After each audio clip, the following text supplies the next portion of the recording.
Patay na ang asawa mo. Naghihingalo pa lang. Halakak ni Valerie, nakapulupot kay Mando sa mismong kama ko. Naririnig ko ang kataksilan nila, ngunit nakakulong ako sa paralisadong katawan. Itatapon nila ang mga anak ko at tatapusin ako.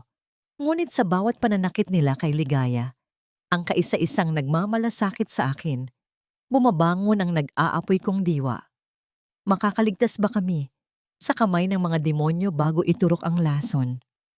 Sana tinuluyan na lang siya ng tadhana, Mando. Ang hirap magpanggap na malungkot sa harap ng kamera habang ang bangkay na ito ay nakahiga lang dito at humihinga pa. Ang boses na yon, ang malambing at mapagmahal na tinig na nagpapatulog sa akin gabi-gabi, ay parang isang matalim na balisong na humiwa sa aking pandinig. Gusto kong idilat ang aking mga mata. Gusto kong sumigaw. Gusto kong itanong kay Valerie kung bakit niya nasasabi ang mga salitang yan. Ngunit ang aking katawan ay tila isang bilangguang gawa sa bakal. Nakakulong ako sa sarili kong balat. Hindi maigalaw kahit isang daliri. Habang ang dilim sa likod ng aking mga talukap ay punong-puno ng kanyang kataksilan, nararamdaman ko ang malapot na halimuyak ng kanyang mamahaling pabango, ang pabangong ako mismo ang bumili noong anibersaryo namin sa Paris. Ngunit ngayon, hinaluan na ito ng amoy ng alak at ng presensya ng ibang lalaki. Narinig ko ang mahinang tawa ni Mando, ang matalik kong kaibigan, ang taong pinagkatiwalaan ko ng aking kumpanya. Hayaan mo na, babe. Konting tiis na lang, bulong ni Mando. At narinig ko ang tunog ng paglapat ng kanilang mga labi sa mismong gilid ng aking kama. Kapag nakuha na natin ang pirma ng abogado para sa power of attorney, hindi na natin kailangan ang display na ito. We can finally be free. Ang bawat salita nila ay parang mga martilyong pumupukpok sa aking dibdib. Ang puso ko ay kumakabog ng mabilis, para bang nais itong kumawala. Ngunit tanging ang mabagal at mekanikal na tunog ng makinang tumutulong sa aking paghinga ang naririnig ko sa silid. Tila isang hindi inaasahang pagkakataon na ang huling larawan na sumik sa aking isipan bago bumagsak ang eroplano ay ang mukha ni Valerie, at ang unang salita na narinig ko nang magising ay ang kanyang mga salitang puno ng sakit. Biglang bumukas ang pinto. Narinig ko ang mabibigat na hakbang ng mga sapatos na gawa sa goma, marahan at maingat, kabaligtaran ng mayabang na lakad ni Valerie. Madam, narito na po ang pampunas ni Sir Enrico. Isang mahinhin at nanginginig na boses ang sumingit sa usapan. Ano ba, Ligaya? Ang bagal-bagal mo. Kanina pa dapat tapos ang trabaho mo rito. Bulyaw ni Valerie. Narinig ko ang malakas na tunog ng palad na tumama sa balat. Isang sampal. Linisin mo ang bangkay na yan. Siguraduhin mong walang amoy kapag dumating ang mga reporter mamaya. At tandaan mo, huwag kang magkakamaling magsalita tungkol sa nakita mo rito kung ayaw mong mabulok sa lansangan ang mga anak mo. Oo po, madam. Pasensya na po. Hikbi ni Ligaya. Naramdaman ko ang pag-alis ni na Valerie at Mando, ang marahas na pagsara ng pinto na tila isang kulog sa gitna ng aking kaluluwa. Naiwan ang katahimikan, maliban sa mahinang paghikbi ng babaeng tinawag nilang Ligaya. Ilang sandali pa, naramdaman ko ang isang mainit na basahan na dumampi sa aking noo. Napakagaan ng kanyang hawak, parang isang pakpak ng paru-paro na pilit nag-aalis ng dumi sa aking mukha. Ang bawat haplos niya ay may kasamang panalangin na ibinubulong sa hangin. Pasensya na po kayo, Sir Enrico. Bulong ni Ligaya, ang kanyang boses ay basag sa lungkot. Kung naririnig niyo po ako, huwag po kayong mawawalan ng pag-asa. Nandito po ako. Hindi ko po kayo pababayaan. Kahit paanong gawin nila sa akin. Isang patak ng mainit na luha ang bumagsak sa aking pisngi. Hindi iyon galing sa akin. Galing iyon kay Ligaya. Sa gitna ng karangyaan ng kwartong ito, sa gitna ng kataksilan ng mga taong mahal ko, ang tanging tunay na pagkalinga ay nagmumula sa isang estrangherong binayaran lang para linisin ang aking kawalan ng buhay. Sino ang babaeng ito? At bakit niya itinataya ang sarili niya para sa isang lalaking wala ng silbi sa mundong ito?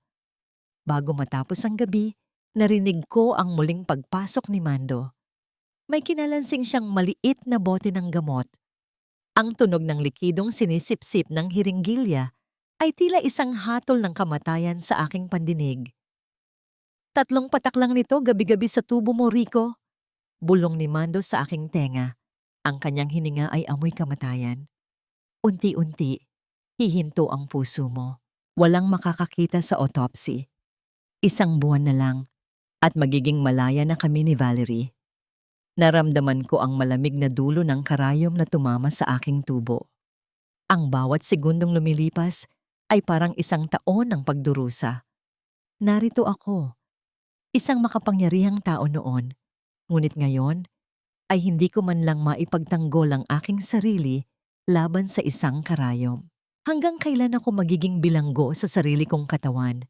Sino ang unang susuko? Ang puso kong nagnanais na mabuhay para sa paghihiganti o ang lason na unti-unting sisira sa aking huling pag-asa? Ang dusa ko ay walang hanggan, ngunit gagawin ko ang lahat para sa aking asawa. Siya ang buhay ko, at hanggang may hininga ako, hindi ko siya iiwan. Naririnig ko ang boses ni Valerie mula sa kabilang silid, galing sa telebisyong nakabukas. Alam kong kasalukuyan siyang kinakapanayam ng mga reporter sa labas ng aming mansyon. Ramdam ko ang pait sa aking lalamunan. Ang boses na yon, na puno ng pekeng pighati at malamyos na pananalita, ay ang parehong boses na humiling ng aking kamatayan kagabi lamang. Sa harap ng kamera, siya ang martir na asawa, ang santong tinitingala ng buong bansa. Ngunit sa likod ng mga lente, siya ang demonyong unti-unting pumapatay sa akin. Habang ang kanyang mga kasinungalingan ay umaalingaw-ngaw sa buong bahay, narinig ko ang mahihinang hakbang sa kusina. Hindi iyon ang tunog ng takong ni Valerie. Iyon ay ang gasgas na tsinelas ni Ligaya. Leo, Maya, dahan-dahan lang sa pagkain. Baka mabulunan kayo. Bulong ni Ligaya. Narinig ko ang tunog ng mga kubyertos na tumatama sa plato. Ang aking mga anak, si Leo na 7 taon at si Maya na 5, ay tila mga batang galing sa lansangan sa sarili naming pamamahay. Simula nang maaksidente ako, kinuha ni Valerie ang lahat ng pera. Ang mga bata ay binibigyan lamang ng tira-tirang pagkain, habang siya ay nagpapakasasa sa mga mamahaling restaurant kasama si Mando. Ate Ligaya, bakit po tuyo lang ang ulam natin? Sabi ni Mami, marami po tayong pera dahil kay Daddy. Tanong ni Maya sa kanyang inosenteng tinig. Anak, ang mahalaga ay busog tayo at magkakasama. Heto, dagdagan ko ang kanin nyo. Sa inyo na rin itong itlog ko, hindi naman ako gutom. Sagot ni Ligaya. Nararamdaman ko ang bawat pintig ng aking puso na tila gustong sumabog sa galit. Ang mga anak ko, na dati ay nabubuhay sa kasaganaan, ay pinagkakaitan ng sarili nilang ina. At si Ligaya, ang babaeng wala na ngang sapat na sahod, ay siya pang nagbibigay ng sarili niyang pagkain para lang hindi magutom ang aking mga anak. Ang bawat salita ni Ligaya ay puno ng pagmamahal, isang init na matagal nang nawala sa pamilyang ito. Ngunit ang katahimikan ng kanilang hapag ay biglang nawala. Narinig ko ang marahas na pagbukas ng pinto ng kusina. Ang tunog ng mga sapatos ni Valerie ay tila mga dagok ng kulog. Ano itong nakikita ko? Pinapakain mo ng basura ang mga anak ko sa loob ng bahay na ito? Sigaw ni Valerie.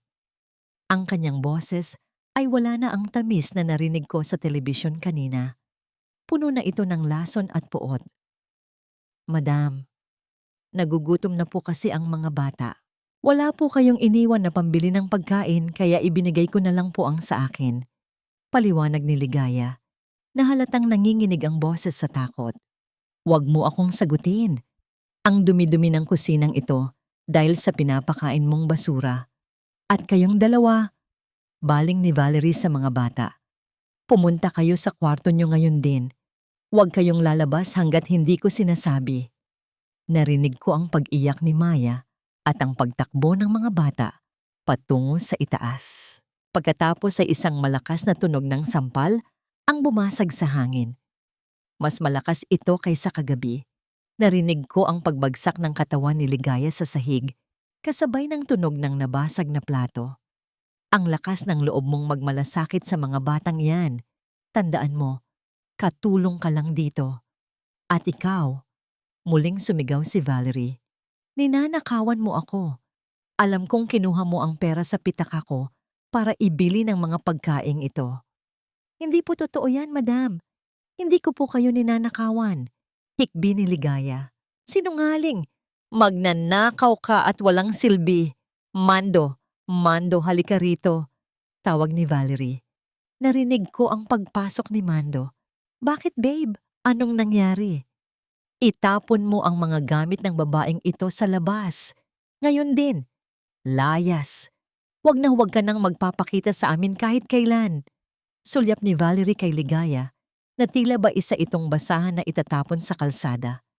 Sa loob ng aking silid, ang bawat himaymay ng aking kalamnan ay nanginginig sa puot. Gusto kong tumayo. Gusto kong sakalin si Valerie at protektahan si Ligaya. Ngunit tanging ang aking mga luha na hindi ko man lang maipahid ang dumadaloy sa aking mga pisngi. Ang tanging taong nagmamahal sa aking mga anak ay palalayasin ng walang katarungan. Narinig ko ang pagkaladkad ni Mando kay Ligaya patungo sa pintuan. Labas, sa ilalim ng madilim na langit, ay nagsisimula nang bumuhos ang malakas na ulan. Madam, parang awa niyo na po. Saan po ako pupunta sa gitna ng bagyo? Ang mga bata po, sinong mag-aalaga sa kanila? Pagsusumamo ni Ligaya habang ang kanyang boses ay unti-unting nilalamon ng tunog ng malakas na ulan at sapa sa labas. Ang tanging sagot ni Valerie ay ang malakas na pagbalandra ng pinto. Ang tunog ng pagkakandado ng pintuan ay parang huling hininga ng pag-asa sa bahay na ito. Naiwan ang katahimikan sa loob ng mansyon, maliban sa tunog ng ulan na humahampas sa mga bintana. Ang mga anak ko ay nagtatago sa dilim. Si Ligaya ay nasa labas sa gitna ng unos. At ako ay nakahiga rito. Pinapanood ang unti-unting pagkawasak ng lahat ng pinahalagahan ko. Paano na ang mga bata kung wala na ang kaisa-isang taong nagpoprotekta sa kanila? At paano na ako ngayong ang tanging kamay na nag-aalaga sa akin ay itinapon na sa lansangan? Madam, parang awa niyo na po. Kahit sa garahe na lang ako matulog, huwag niyo lang po akong palayasin sa ganitong oras. Ang tinig ni Ligaya ay halos malunod na sa hampas ng malakas na ulan sa labas ng pinto. Sa loob ng aking silid, ramdam ko ang lamig na pumapasok sa mga siwang ng bintana. Ngunit mas matindi ang lamig na nanunuot sa aking puso. Naririnig ko ang bawat pagsusumamo ni Ligaya, ang bawat pagkatok niya sa matigas na kahoy ng pintuan na tila ba ang kanyang buong buhay ay nakasalalay sa pagbukas nito. Sige, pumasok ka. Ang boses ni Valerie ay puno ng panghahamak. Pero huwag mong asahan na bibigyan kita ng kama. Doon ka sa sahig ng kusina matulog, kasama ng mga daga. At simula bukas, wala ka ng sahod. Mananatili ka lang dito dahil sa pagkain mo at dahil kailangan ko ng tagalinis na hindi nagrereklamo. Kung ayaw mo, malaya kang bumalik sa ulanan. Salamat po, madam. Maraming salamat po, sagot ni Ligaya. Ang tunog ng kanyang paghikbi ay unti-unting lumalapit sa aking silid.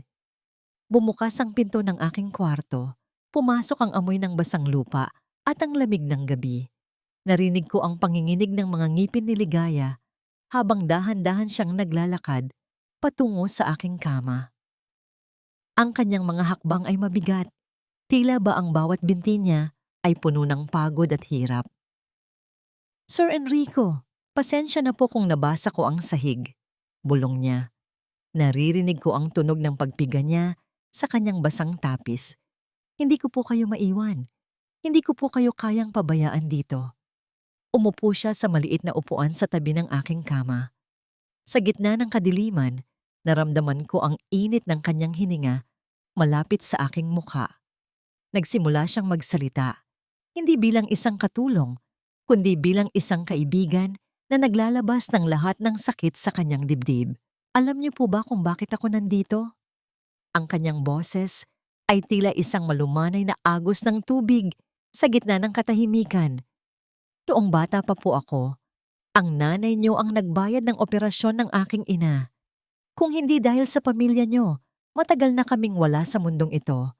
Sabi ng nanay ko bago siya mamatay, ang utang na loob ay hindi nababayaran ng pera, kundi ng katapatan. Isang mainit na haplos ang naramdaman ko sa aking kamay. Ang kanyang palad ay magaspang dahil sa trabaho, ngunit napakalambot ng kanyang paghawak. Kaya kahit anong hirap, kahit anong sipa, at sampal ang matanggap ko kay Madam Valerie, titiisin ko po. Dahil kayo ang anak ng taong nagligtas sa amin. Kayong dalawa ng mga anak niyo ang pamilya ko ngayon. Sa sandaling iyon, ang aking buong pagkatao ay niyanig ng isang matinding emosyon. Ang aking galit kay Valerie ay napalitan ng isang malalim na paggalang para sa babaeng ito. Siya na walang-wala, siya na pinagkaitan ng lahat, ay siyang nagbibigay sa akin ng dahilan para lumaban. Naramdaman ko ang pagkuha niya ng isang malinis na tela. Binasa niya ito ng maligamgam na tubig at dahan-dahang ipinatong sa aking mga mata. Pagkatapos, sa gitna ng dilim, narinig ko ang kanyang mahinang pag-awit. Isang lumang hele na madalas kong marinig noong bata pa ako. Ang himig niya ay puno ng lungkot, ngunit may hatid na kakaibang kapayapaan na tila ba binabalot ang aking kaluluwa ng isang makapal na kumot. Dahil sa kanyang tinig, dahil sa kanyang pagmamahal, naramdaman ko ang isang kakaibang kuryente na dumadaloy sa aking mga ugat. Mula sa aking utak, bumaba ang utos sa aking mga kalamnan. Hindi na ito galit, pag-asa na ang nagpapatakbo sa akin. Dahan-dahan, sa ilalim ng kumot, ang aking maliit na daliri sa kanang kamay ay nagsimulang tumigas. Itinaya ko ang lahat ng aking lakas. Ang bawat hibla ng aking nerves ay tila sinusunog sa tindi ng konsentrasyon. Isang maliit na paggalaw, isang igtad. Nagulat si Ligaya. Naramdaman ko ang paghinto ng kanyang pag-awit. Ang kanyang kamay na nakahawak sa akin ay biglang humigpit. Sir Enrico? Bulong niya. Ang kanyang tinig ay puno ng kaba at pag-asa. Sir, gumalaw po ba kayo? Ngunit bago ko maulit ang paggalaw, ang katahimikan ng kwarto ay bumasag ng isang malakas na tunog ng pagpihit ng doorknob. Ang pinto ay bumukas ng marahas. Tumama ang hawakan nito sa dingding na lumikha ng isang nakabibinging ingay. Tumayo si Ligaya ng mabilis. Sa liwanag na nanggagaling sa hallway, nakita ko ang anino ng isang tao na nakatayo sa may pinto. May hawak na telepono at tila may kausap sa kabilang linya sa isang seryosong tono. Sino ang pumasok? At nakita ba nila ang maliit na himalang katatapos lang mangyari? Anong ginagawa mo rito sa dilim? At bakit mo hinahawakan ang kamay niya? Ang boses ni Mando ay tila isang malamig na hanging pumasok sa silid, puno ng pagduda at panganib. Mabilis na binawi ni Ligaya ang kanyang kamay mula sa akin. Naramdaman ko ang pag-atras niya, ang tunog ng kanyang mga tsinelas na kumakaladkad sa sahig habang pilit niyang inaayos ang sarili. Pasensya na po, Sir Mando. Tinitingnan ko lang po kung malamig ang mga kamay ni Sir Enrico. Baka po kailangan niya ng dagdag na kumot. Narinig ko ang mabibigat na hakbang ni Mando patungo sa aking higaan. Ramdam ko ang kanyang presensya sa gilid ko, ang amoy ng sigarilyo na nakakapit sa kanyang mamahaling Amerikana. Gumalaw ba siya?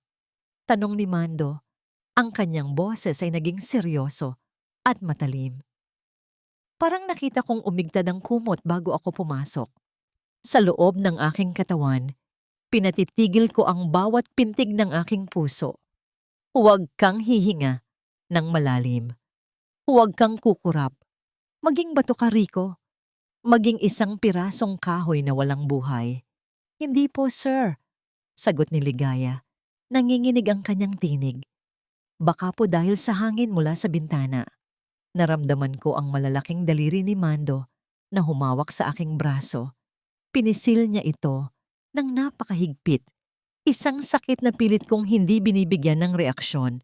Pagkatapos ay narinig ko ang mahina niyang tawa, isang tunog na puno ng kumpiyansa. Masyado lang siguro akong pagod. Patay na ang utak ng taong ito, Ligaya. Isang display na lang siya sa bahay na ito. Nang makaalis si Mando, naiwan kaming muli sa katahimikan, ngunit ang panganib ay mas naging totoo. Kinabukasan, narinig ko ang usapan ni na Valerie at ng isang hindi kilalang tao sa labas ng aking pinto. Masyadong mahal ang mga imported na gatas at gamot na yan, sabi ni Valerie sa isang malamig na tono. Simula ngayon, huwag na kayong bibili ng mga espesyal na bitamina para sa kanya. Bigyan niyo na lang siya ng tubig at lugaw.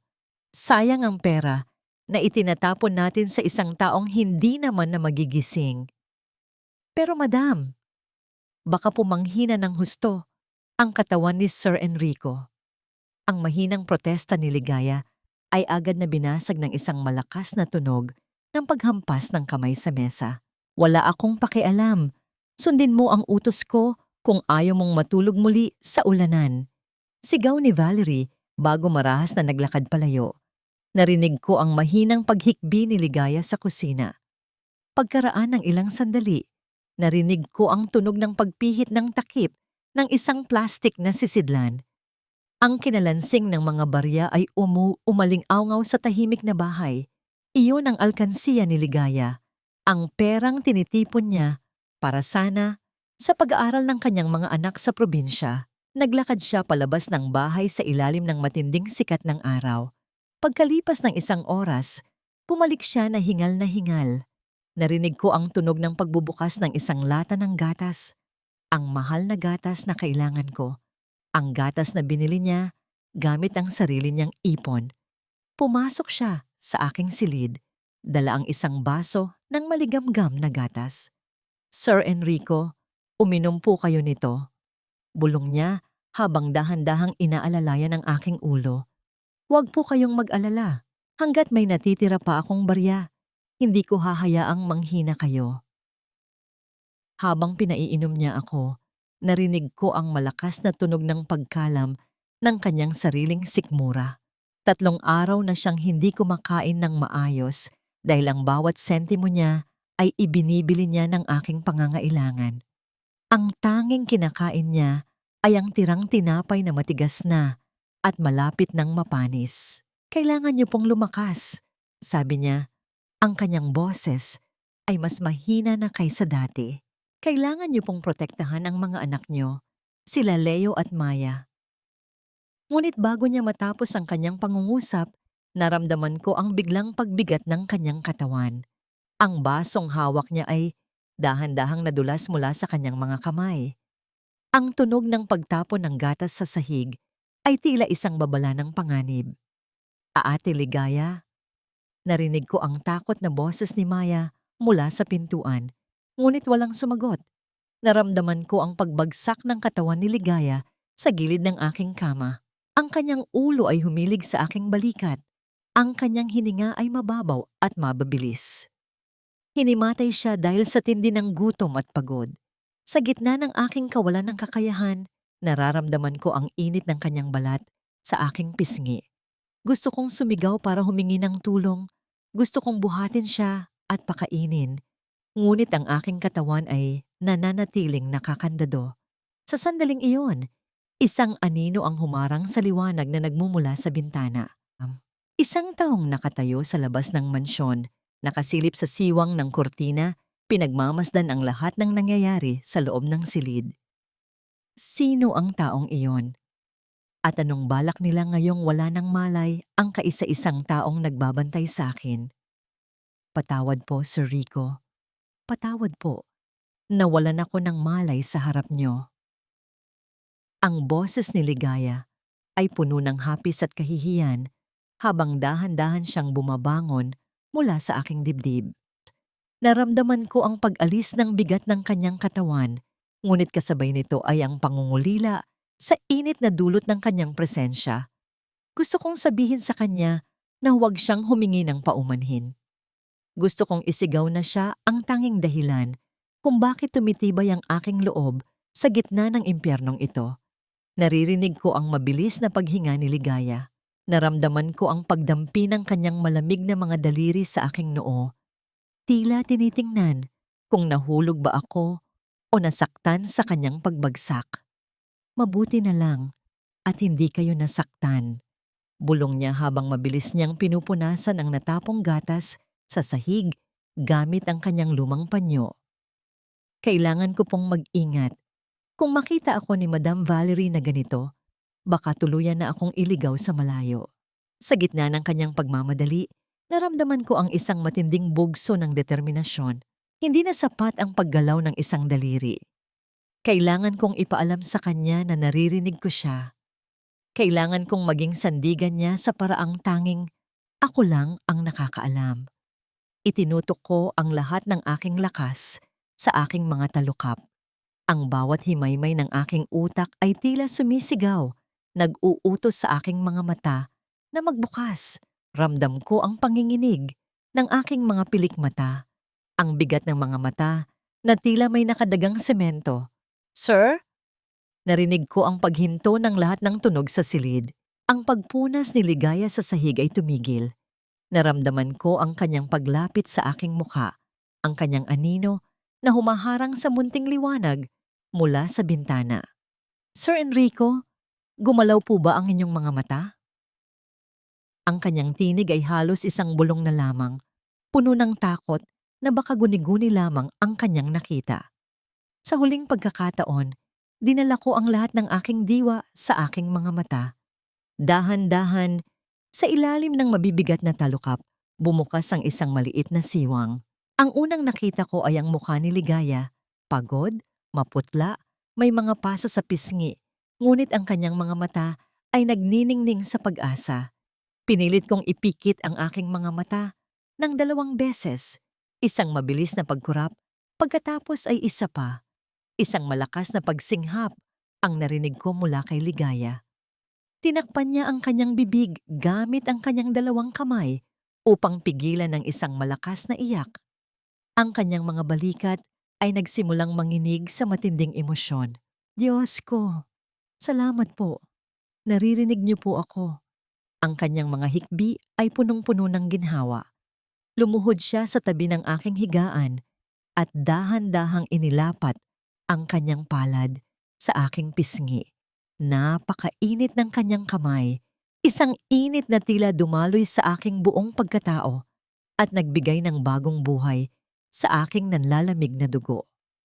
Sir, huwag po kayong mag-alala. Atin lang po itong lihim. Hindi po natin ito ipapaalam kina Madam Valerie. Magpapalakas po tayo, sir. Magpapalakas po tayo para sa mga bata. Sa sandaling iyon, ang aming mga kaluluwa ay tila nagkasundo. Hindi na lamang ako isang pasyente at hindi na lamang siya isang katulong. Kami ay magkakampi sa isang digmaang walang nakakaalam. Isang nanangiti ang nais kong ipakita, ngunit ang tanging nagawa ko ay ang muling pagkurap bilang sagot sa kanyang pangako. Ngunit ang munting sandali ng aming tagumpay ay biglang nabulabog. Narinig ko ang takbo ng mga maliliit na paa sa hallway, kasunod ang tunog ng isang bagay na plastik na nalaglag sa sahig. Mami! Mami! Tingnan mo po ang nakita ko sa garden. Ang boses ni Maya ay puno ng takot at pagkalito. Ano ba yan, Maya? Ang gulo-gulo mo. Ang bulyaw ni Valerie ay narinig ko mula sa ibaba. Bakit po magkayakap si Tito Mando at si Mami sa picture na ito? Nanlamig ang aking buong katawan. Isang larawan. Isang ebidensya ng kataksilan na nahanap ng aking 5 taong gulang na anak. Ang katahimikan sa ibaba ay naging nakabibingi. Tila isang bagyong nagtitipon ng lakas bago humampas ng tindi. Sino ang kumuha ng larawang yon? At anong gagawin ni Valerie sa aking anak ngayong hawak nito ang katotohanang pilit nilang itinatago? Hindi ko na kailangan ng mga batang yan, Mando. Pabigat lang sila sa plano nating dalawa. Mas mabuting ilayo na sila bago pa sila maging mitya ng ating pagkabagsak. Ang mga salitang yon ni Valerie ay tumama sa aking pandinig na tila isang bulyaw ng kamatayan. Sa loob ng aking dibdib, ang aking puso ay tila isang hayop na nagwawala. Nais ko mawala sa hawla ng aking paralisadong katawan. Ang aking mga anak, si Leo at Maya, ay itinuturing na lamang na mga balakid na dapat itapon sa basurahan. Narinig ko ang marahas na paghila ni Valerie sa mga drawer ng aking mesa. Ang tunog ng mga papel na kinakaluskos at ang pagbagsak ng mga folder sa sahig ay nagpapakita ng kanyang pagmamadali. Nasaan na ba ang mga birth certificate ng mga batang iyon? Kailangan yun ng broker para maayos ang papeles nila patungo sa malayong probinsya o marahil sa ibang bansa. Huwag kang mag-alala, babe. Ang boses ni Mando ay puno ng katiyakan at kawalan ng budhi. May kakilala akong organisasyon na kukuha sa kanila. Ang sasabihin natin sa media, ipinadala natin sila sa boarding school sa ibang bansa para makaiwas sa trauma ng aksidente ng tatay nila. Walang maghihinala. Sa labas ng silid, naramdaman ko ang presensya ni Ligaya. Ang kanyang paghinga ay mababaw at mabilis, halatang nakikinig sa bawat salitang binitawan ng dalawang demonyo. Narinig ko ang mahina niyang pagsinghap, ang tunog ng kanyang kamay na tumakip sa kanyang sariling bibig upang pigilan ang isang malakas na sigaw ng panlulumo. Nang makaalis sina Valerie at Mando upang hanapin ang iba pang dokumento sa kabilang silid, mabilis na pumasok si Ligaya sa aking kwarto. Ang kanyang mukha ay kasing putla ng pader at ang kanyang mga mata ay nanunuyo sa tindi ng takot. Sir Rico, narinig niyo po ba? Bulong niya. Ang kanyang tinig ay nanginginig habang hinahawakan niya ang aking mga balikat. Ibebenta nila sina Leo at Maya. Ilalayo nila ang mga anak niyo. Hindi na natin sila makikita muli. Gusto kong sumigaw. Gusto kong tumayo at wasakin ang lahat. Ngunit ang tanging nagawa ko ay ang tumingin sa kanya nang may matinding pagnanais na kumilos. Kinuha ni Ligaya ang isang pirasong karton na may nakasulat na mga letra ng alpabeto. Isang bagay na lihim niyang ginawa para sa aming komunikasyon. Sir, chu-chu-chu, sasabihin ko ang letra. Kumurap po kayo kung yun ang gusto ninyong sabihin. Sabi niya, ang kanyang mga kamay ay basang-basa ng pawis. Isa-isang itinuro ni Ligaya ang mga letra. Sa bawat pagkurap ko, nabuo ang isang pangungusap sa kanyang isipan. Ang bawat segundo ay tila isang patak ng lason na unti-unting pumapatay sa aming oras. Nang maunawaan niya ang aking mensahe, ang kanyang mga mata ay nanlaki. Kailangan nating pigilan sila. Pero paano, sir? Wala tayong pera, wala tayong lakas. Hikbi ni Ligaya. Sa sandaling iyon, ang aking puot ay naging isang apoy na nagbigay ng pansamantalang lakas sa aking mga kalamnan. Ang bawat himaymay ng aking nerves ay tila sumasabog sa tindi ng aking kagustuhang protektahan ang aking mga anak. Dahan-dahan, ang aking kanang kamay na dati ay nakapatong lamang sa kama ay nagsimulang manginig ng marahas. Nagulat si Ligaya. Pinanood niya ang aking mga daliri na tila unti-unting nabubuhay mula sa mahabang pagkakahimbing. At sa isang iglap, nagawa kong itikom ang aking palad. Nahawakan ko ang kanyang kamay. Ang aking pagkuyo may mahigpit, puno ng pangako at galit na hindi kayang isalin sa salita. Sir, ang kamay niyo. Bulong ni Ligaya, ang kanyang mga luha ay muling pumatak sa aking balat. Ngunit ang aming sandali ng pag-asa ay naputol nang muling bumukas ang pinto ng mansyon sa ibaba. Narinig ko ang mabibigat na hakbang ng mga lalaking hindi ko kilala. Ang tunog ng mga sapatos na gawa sa balat na tumatama sa marmol na sahig ay tila isang martsa ng kamatayan. Nariyan na sila. Boses ni Mando mula sa hallway. Dalhin niyo na ang mga bata. Siguraduhin niyo lang na hindi sila gagawa ng ingay. Narinig ko ang pagbukas ng pinto ng kwarto ni Leo at Maya. Kasunod nito ang tunog ng pagkaladkad ng mga maliliit na paa sa sahig. At pagkatapos, ang isang matinis at nakapanlulumong tinig na nagpunit sa katahimikan ng gabi. Ate Ligaya, Daddy, tulong po. Huwag niyo po kaming kunin. Ang tili ni Maya ay umalingaw-ngaw sa buong mansyon. Isang sigaw na puno ng purong takot na bumasag sa aking huling katiting na pasensya. Ano ang gagawin ko ngayong ang aking mga anak ay kinakaladkad na palayo sa harap ng aking mga mata? Habang ang tanging kakampi ko ay isang mahinang babaeng wala ring kalaban-laban? Huwag niyo silang kukunin. Parang awa niyo na. Huwag niyo silang ilalayo. Ang tinig ni Ligaya ay pumailan lang sa buong mansyon, puno ng desperasyon at giting na hindi ko akalaing taglay ng isang maliit na babaeng katulad niya. Naririnig ko ang mabilis na pagtakbo ng kanyang mga paa sa hallway, ang tunog ng kanyang paghinga na tila ba ang bawat hininga ay isang dasal. Mula sa aking higaan, tila nakikita ko ang nangyayari sa laba. Nakatayo si Ligaya sa harap ng pintuan ng kwarto ni Leo at Maya. Ang kanyang mga kamay ay nakadipa, nagsisilbing harang laban sa dalawang malalaking lalaking dala ni Mando. Tumabi ka dyan, Ligaya. Huwag kang makialam sa desisyon ng pamilya. Ang boses ni Mando ay puno ng puot at pagbabanta. Hindi niyo sila kukunin. Alam ko ang balak niyo. Naririnig ko kayo. Sagot ni Ligaya. Narinig ko ang tunog ng isang malakas na pagtulak, ang pagtama ng balikat ni Ligaya sa matigas na hamba ng pinto. Ngunit sa halip na tumakbo o sumuko, narinig ko ang mabilis na pagyakap niya sa dalawang bata. Ate Ligaya! Ate Ligaya! Huwag mo kaming iiwan! Ang yak ni Maya ay tila mga punyal na sumasaksak sa aking puso. Narinig ko ang tunog ng isang malakas na dagok, ang pagbagsak ng isang mabigat na bagay sa sahig. Pagkatapos ay ang nakakangilong tunog ng sapatos ni Mando na tumatapak sa kamay ni Ligaya. Pinipisil niya ang mga daliri nito sa marmol na sahig, ngunit ang tanging lumabas sa bibig ni Ligaya ay isang mahinang ungol ng sakit, sabay higpit ng yakap sa aking mga anak. Bitawan mo sila! Sabi Muling sumigaw si Mando. Isang sipa ang narinig ko sa katahimikan ng gabi. Tumama ito sa tadyang ni Ligaya. Valerie, gawin mo ang nararapat. Anak mo ang mga ito, hindi ba? Ang tinig ni Valerie ay pumasok sa eksena, ngunit wala itong emosyon. Malamig, tila ba ang kanyang puso ay gawa sa yelo. Hayaan mo na sila, Ligaya, sabi ni Valerie sa isang mapanlinlang na tono.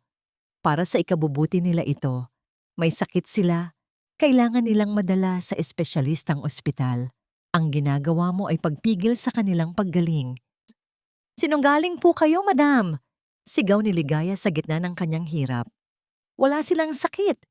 Ang gusto nyo lang ay mawala sila para makuha ang lahat ng kayamanan ni Sir Enrico. Sa loob ng aking silid, ang aking buong pagkatao ay naging isang nag-aapoy na bulkan. Ang bawat kalamnan ko ay nagwawala. Ang puot ko ay naging lakas. Hindi ko na inisip ang sakit. Hindi ko na inisip ang paralisadong katawan. Itinaya ko ang lahat ng aking diwa sa aking mga binti at braso. Sa isang matinding bugso ng lakas, ang aking katawan ay bumigay sa bigat ng aking pagnanais. Ang aking kamay ay tumama sa gilid ng mesa at ang aking mabigat na katawan ay bumagsak mula sa kama. Kasabay nito ang aking silyang degulong ay tumaob at humampas sa sahig, na lumikha ng isang nakabibinging tunog ng pagbagsak ng bakal sa semento. Ang tunog na yon ay umalingaw-ngaw sa buong bahay. Ang gulo sa labas ay biglang tumigil. Ano yon? Narinig ko ang kabang boses ni Mando. Ang kwarto ni Rico yon.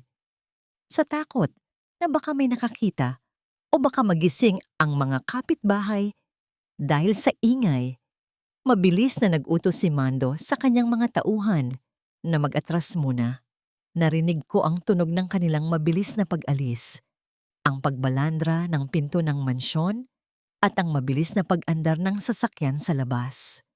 Ilang sandali pa, Bumukas ang pinto ng aking silid. Pumasok si Ligaya. Ang kanyang mukha ay puno ng dugo mula sa putok sa kanyang noo. Ang kanyang damit ay punit-punit. At ang kanyang kanang kamay ay nanginginig at namamaga. Sir Enrico! Ang kanyang boses ay puno ng kaba habang dahan-dahan niya akong inaangat mula sa sahig. Ang kanyang sariling sakit ay tila kinalimutan niya na. Salamat sa Diyos. Nakagawa kayo ng ingay. Nilayasan na nila tayo. Dahan-dahan niya akong ibinalik sa higaan. Sa gitna ng kanyang pagod, pumasok ang dalawang bata sa silid. Si Leo ay may hawak na isang piraso ng gusot na band-aid. Lumapit siya kay Ligaya at dahan-dahang idiniin ito sa sugat sa noo ng babaeng nagligtas sa kanila. Ate Ligaya, huwag ka nang umiyak. Hindi ka na namin iiwan, bulong ni Leo. Tumingin sa akin si Ligaya. Ang kanyang mga mata ay punong-puno ng luha ngunit may kalakip na isang matamis na ngiti. Sa sandaling iyon, ang sugat sa kanyang noo ay tila naging isang korona ng dangal. Alam ko na, siya na ang tunay na ina ng aking mga anak. Ngunit ang katahimikan ng gabi ay muling nabulabog nang pumasok si Valerie sa silid kinabukasan. May dala siyang isang tray ng mainit na sabaw at ang kanyang mukha ay nakasuot muli ng maskara ng kabaitan. Valerie! Ang tanging naisambit ko sa aking isip. Ligaya, pasensya ka na sa nangyari kagabi. Masyado lang kaming nag-alala para sa mga bata. Sabi ni Valerie habang inilalapag ang tray sa tabi ni Ligaya. Eto, uminom ka muna ng sabaw para lumakas ka. Alam kong hindi ka pa kumakain simula kagabi dahil sa pagbabantay kay Rico at sa mga bata. Ang tamis ng boses ni Valerie ay tila asukal na nakatakip sa lason. Sa loob ng aking dibdib, gusto kong sumigaw. Huwag mong inumin yan, Ligaya. Huwag kang magtiwala sa kanya. Nakita ko ang kanyang mga mata habang inilalagay ang tray. Hindi iyon mata ng isang taong nagsisisi. Iyon ay mga mata ng isang mangangaso na hinihintay na mahulog ang biktima sa kanyang bitag. Salamat po, madam. Mahinang sagot ni Ligaya. Ramdam ko ang hirap sa bawat salitang binibitawan niya dahil sa sakit ng kanyang mga tadyang na sinipa ni Mando kagabi. Dahan-dahan niyang inabot ang mangkok ng sabaw. Ang tunog ng porselana na tumatama sa kutsara ay umalingaw-ngaw sa tahimik na silid, tila isang babala ng paparating na panganib.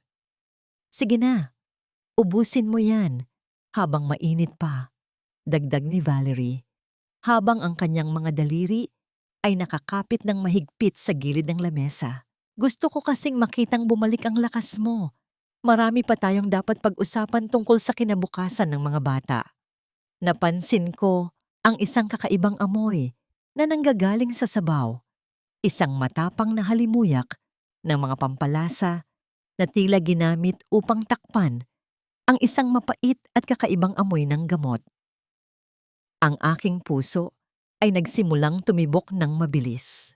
Gusto kong ikumpas ang aking kamay upang itapon ang mangkok. Ngunit ang tanging nagawa ko ay ang ititig ang aking mga mata kay Ligaya nang may matinding babala. Tumingin sa akin si Ligaya bago niya ilapat ang kutsara sa kanyang mga labi. Nakita niya ang aking mga mata, ang nanlalaking mga balintataw na puno ng takot. Bahagya siyang napatigil. Ang kutsara ay nasa tapat na ng kanyang bibig. Ang usok ng mainit na sabaw ay dumarapo na sa kanyang ilong. Bakit, Ligaya? May problema ba sa lasa? Tanong ni Valerie. Ang kanyang tono ay biglang nagbago. Naging mas mabilis at tila naiinip. Ang kanyang mapanlinlang na ngiti ay dahan-dahang nawawala. Napapalitan ng isang madilim na ekspresyon na tila ba isang hayop na handang sumunggab. Wala po, madam. Mainit pa po kasi, sagot ni Ligaya. Ngunit ramdam ko ang pag-aalinlangan sa kanyang boses. Sa sandaling iyon, ang pinto ng silid ay biglang bumukas ng malakas. Pumasok si Mando na may dalang isang makapal na sobre. Ang kanyang mukha ay puno ng pawis at ang kanyang mga mata ay ligalig. Valerie, kailangan nating mag-usap sa labas. Ngayon din, sabi ni Mando, ang kanyang boses ay nanginginig sa kaba. Ano ba yun, Mando? Kita mong pinapakain ko pa ang katulong. Inis na sagot ni Valerie. Mas mahalaga ito. Tumawag ang abogado. May problema sa mga dokumento ng siguro ni Rico. Nang marinig iyon, mabilis na tumayo si Valerie. Bago siya lumabas, binalingan niya muli si Ligaya.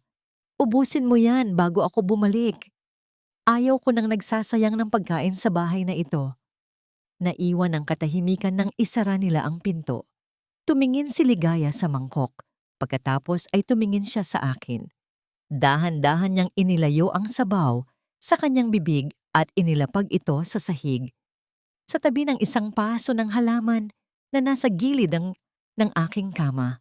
Kinuha ni Ligaya ang basahan at dahan-dahang ibinuhos ang sabaw sa lupa ng halaman. Sa loob ng ilang segundo, narinig ko ang mahinang tunog ng likidong nanunuot sa lupa. Ang mga dahon ng halaman na kanina lang ay berde at buhay ay tila nagsimulang manghina at mamilipit sa loob lamang ng ilang sandali. Namutla si Ligaya. Ang kanyang mga kamay ay nagsimulang manginig nang makita ang nangyari sa halaman. Tumingin siya sa akin. Ang kanyang mga mata ay puno ng kilabot. Sir, balak niya po akong lasunin. Bulong niya sa isang basag na tinig. Ngunit ang aming takot ay hindi pa natatapos. Sa ilalim ng aking kama, narinig ko ang mahinang tunog ng pag-vibrate ng isang telepono. Isang lumang cellphone na hindi ko pag-aari, na tila sadyang itinago roon para sa isang layunin. Sino ang naglagay ng teleponong yun sa ilalim ng aking kama? At anong sikreto ang matatuklasan namin kung sasagutin ni Ligaya ang tawag na yon? Ang bawat patak ng lason ay hindi kailanman sapat upang patahimikin ang katotohanang sumisigaw sa dilim. Nanginginig ang mga kamay ni Ligaya habang dahan-dahan siyang yumuyuko upang abutin ang pinagmumulan ng mahinang pagyanig sa ilalim ng aking kama. Ang tunog ng tuyong lupa sa paso na kanina lang ay kinalagyan ng sabaw ay tila isang babala ng kamatayan. Nakita ko sa kanyang mga mata ang purong kilabot, ang realization na ang babaeng pinagsisilbihan niya ay handa siyang patayin ng walang kurap mata. Sa wakas, nakuha niya ang isang lumang modelo ng cellphone. Gasgas na ang screen nito at balot ng makapal na alikabok, ngunit ang liwanag na nagmumula rito ay tila isang tanglaw sa gitna ng aming kawalan ng pag-asa. Sir, kanino po ito? Bulong ni Ligaya. Halos hindi lumalabas ang boses sa kanyang lalamunan. Bakit ito narito sa ilalim ng inyong higaan? Hindi ako makasagot, ngunit ang aking mga mata ay nakatitig ng matindi sa screen. Isang hindi kilalang numero ang tumatawag. Sa gitna ng kaba, pinindot ni Ligaya ang sagot at inilapat ang telepono sa kanyang tenga. Narinig ko ang mahina at paos na boses ng isang lalaki mula sa kabilang linya. Rico, alam kong naririnig mo ako. Hindi aksidente ang pagbagsak ng eroplano. May nag-alis ng safety pin sa makina bago ka lumipad. Hanapin mo ang black box sa lumang bodega ni Mando. Huwag kang magtitiwala sa kahit kanino, kahit sa asawa mo. Bago pa makapagsalita si Ligaya, naputol na ang linya. Nanatiling nakadikit ang telepono sa tenga ni Ligaya, ang kanyang mukha ay nawalan na ng kulay. Ang impormasyong narinig namin ay mas matindi pa sa kataksilang saksihan namin gabi-gabi. Ito ay planadong pagpatay. Ngunit ang aming pagkabigla ay naputol nang marinig namin ang mabilis na pagpihit ng doorknob. Mabilis na isinilid ni Ligaya ang telepono sa loob ng kanyang tapis at pilit na nag-ayos ng sarili. Pumasok si Valerie. Ang kanyang mga mata ay agad na dumapo sa mangkok ng sabaw na nasa gilid ng halaman. Ubos na ba, Ligaya? Tanong ni Valerie. Ang kanyang boses ay tila isang malambing na kanta, ngunit may talim ng isang labaha. Lumapit siya sa halaman at tiningnan ng lupa, na basang-basa pa. Mabuti naman. Ayaw ko sa lahat ay yung sinasayang ang pagmamalasakit ko. Napansin ni Valerie ang matinding panginginig ng mga kamay ni Ligaya. Humakbang siya palapit. Ang kanyang mga mata ay naniningkit sa hinala. Bakit ka namumutla? At bakit tila hirap kang huminga?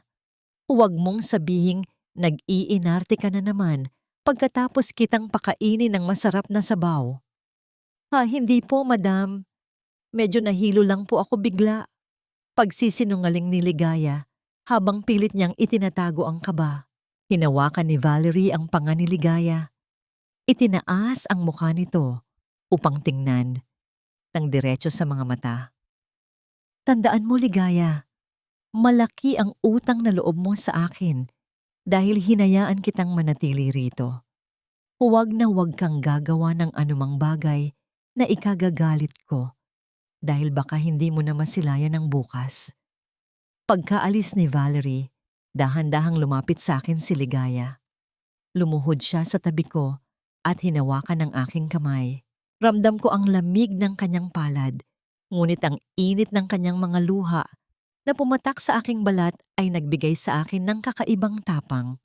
Sir Rico, hindi lang po tayo biktima ng kataksilan. Pinagtulungan po nila kayong patayin. Bulong niya. Inilabas niya ang lumang cellphone at tiningnan ang mensaheng kakarating lang. Isang litrato. Nanlaki ang aking mga mata nang makita ang imahe sa screen. Litrato iyon ng isang dokumento. Ang orihinal na testamento ng aking mga magulang na nagsasabing ang lahat ng kayamanan ay mapupunta sa isang trust fund para sa aking mga anak at walang karapatan si Valerie kung mapatunayang may kinalaman siya sa anumang kapansanan ko. Sa ibaba ng litrato, may nakasulat na mensahe. Nasa akin ang orihinal. Magkita tayo sa simbahan bukas ng madaling araw. Sa gitna ng aming pagpaplano, narinig namin ang isang kalabog mula sa kwarto ng mga bata. Isang tunog ng basag na salamin at ang malakas na iyak ni Leo. Ate Ligaya, si Maya po. Kinuha siya ni Tito Mando. Sigaw ni Leo mula sa itaas. Napatayo si Ligaya. Ang takot sa kanyang mukha ay napalitan ng isang matinding determinasyon. Ngunit bago siya makatakbo palabas, narinig namin ang tunog ng sasakyan na mabilis na umaalis sa garahe. Hindi. Ang mga bata. Hikbi ni Ligaya habang nakatingin sa akin. Naramdaman ko ang isang matinding kuryente sa aking buong katawan. Ang puot na nararamdaman ko ay tila sumabog. Sa harap ni Ligaya, ang aking kamao ay muling nagkuyom ng napakahigpit hanggang sa bumakat ang aking mga kuko sa aking palad. Nagawa nilang lasunin ang aking katawan, ngunit hindi nila kayang lasunin ang aking pagiging ama. Ligaya, kunin mo ang baril. Ang aking boses ay lumabas na tila isang galing sa hukay, paos at mahina, ngunit puno ng awtoridad na matagal nang nawala. Saan kukuha ng lakas si Ligaya upang harapin ang mga demonyong ito? At sapat ba ang mensahe sa lumang cellphone para iligtas si Maya bago tuluyang mawala ang aking anak sa kamay ng mga mamamatay tao? Sir Rico, nagsalita po kayo? Buhay ang inyong tinig. Ang bulong ni Ligaya ay puno ng panginginig habang nakaluhod siya sa tabi ng aking kama. Ang kanyang mga mata na kanina lang ay puno ng lagim dahil sa pagkawala ni Maya ay biglang nagningning sa pag-asa. Nararamdaman ko ang init ng kanyang mga palad na nakakapit sa aking braso. Tila ba doon siya kumukuha ng huling lakas upang hindi tuluyang gumuho. Sa likod ng painting, ang bawat salita ko ay tila mga batong binubuhat ko mula sa kailaliman ng aking lalamunan. Ang bawat pantig ay may kasamang hapdi, ngunit ang galit sa aking dibdib ang nagsisilbing gasolina upang maipagpatuloy ang aking pagsasalita. Ang laligtas ng Orlagayan. Mabilis na tumayo si Ligaya. Naglakad siya patungo sa malaking dekolor na larawan ng aking mga magulang na nakasabit sa tapat ng aking higaan. Narinig ko ang mahinang tunog ng pag-urong ng kuwadro sa pader. Ang kiskisan ng kahoy sa semento na tila isang hudyat ng nalalapit na digmaan. Sa loob ng maliit na vault, Kinuha niya ang isang itim na bakal, ang aking baril na matagal ko nang itinago at kinalimutan. Sir, nanginginig po ako. Hindi ko alam kung paano ito gamitin.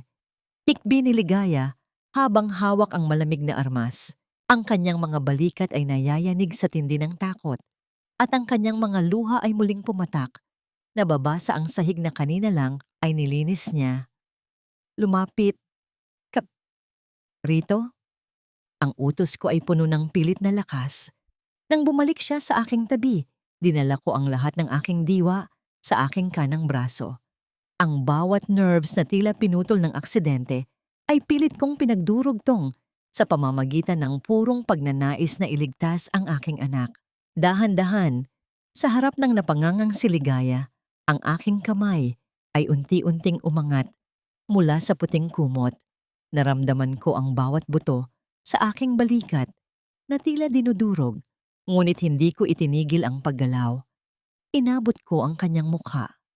Ang aking mga daliri na magaspang at nanghihina ay dahan-dahang humawak sa kanyang basang pisngi. Ipinahid ko ang kanyang mga luha gamit ang aking hinlalaki. Isang haplos na puno ng pasasalamat, isang haplos na nagsasabing hindi siya nag-iisa sa labang ito. Huwag iiyak, Ligaya, bulong ko. Kasama mo ako. Sa sandaling iyon, ang katahimikan ng gabi ay nabalot ng isang kakaibang init. Ang aming mga mata ay nagtagpo. Ang sa akin ay puno ng apoy ng paghihiganti at ang sa kanya ay puno ng dalisay na debosyon. Napasandal si Ligaya sa aking palad. Tila ba ang haplos ng isang paralisadong lalaki ang pinakamalakas na proteksyon na natanggap niya sa buong buhay niya. Ang aming mga hininga ay nagtagpo. Isang pag-uunawaan na hindi na nangangailangan ng mahabang salita. Sir Rico, kahit mamatay ako, ibabalik ko si Maya sa inyo. Sumpa ni Ligaya. Ang kanyang boses ay naging matatag. Hinalikan niya ang aking kamay. Isang mabilis at magalang na halik na tila ba itinatatak ang kanyang katapatan sa aking balat. Ngunit ang munting sandali ng aming ugnayan ay muling bumasag ng tumunog ang lumang cellphone sa kanyang bulsa. Isang tunog ng pagdating ng mensahe. Nanginginig na binasa ni Ligaya ang screen. Ang kanyang muka ay biglang naging parang estatwa sa tindi ng gulat. Mula kay Mando, sir. Bulong niya. Ang kanyang tinig ay tila galing sa ilalim ng lupa. Sabi niya, kung gusto nating makitang buhay si Maya, dalhin ko raw ang cellphone na ito sa lumang pantalan sa loob ng 30 minuto. Mag-isa lang daw ako. Kundi itatapon nila ang bata sa dagat. Narinig ko ang mabilis na pagtibok ng aking sariling puso. Ang oras ay tumatakbo laban sa amin. Ang bawat segundong lumilipas ay isang hakbang palapit sa kamatayan ng aking anak.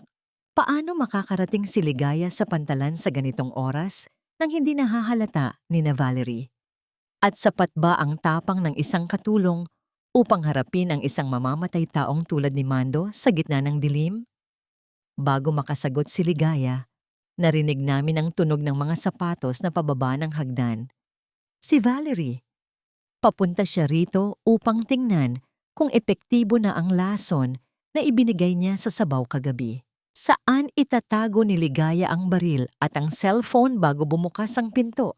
Bakit buhay ka pa? Hindi ba't inubos mo ang sabaw na ibinigay ko sa'yo?